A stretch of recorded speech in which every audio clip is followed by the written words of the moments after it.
So moving on then, so economic disasters, cycles, which you spoke about a little bit as well, are usually solvable or even good? I think they are. I mean, crunch 08, 9, 10. Now we're going through some other headwinds like Brexit, and you've seen sterling depreciate quite a lot, and because of that, inflation's gone up. So the cost of goods and services is rising. So the value of your pound in your pocket is reducing.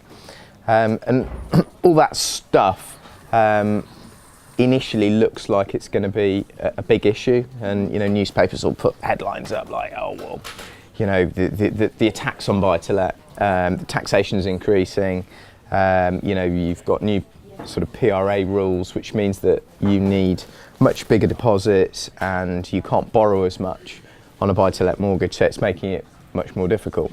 What they don't say is, well, rents are rising because of that, because there are less landlords in the market.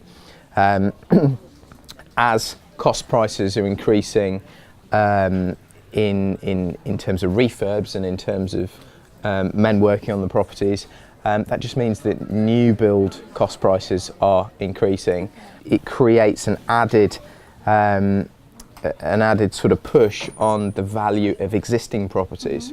So you've got all these new build properties being built, I don't know, might be Help to Buy or shared ownership or whatever.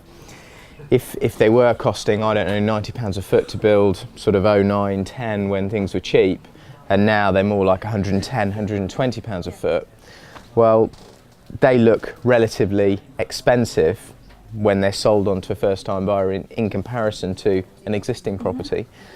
So that then drags up the prices of existing properties. Lots of people say, well, house prices are out of control. A lot of the properties we buy in this area or have in the portfolio, the value of that property is actually no more than the cost of rebuilding it. Okay. Therefore, the land value is nil or negative.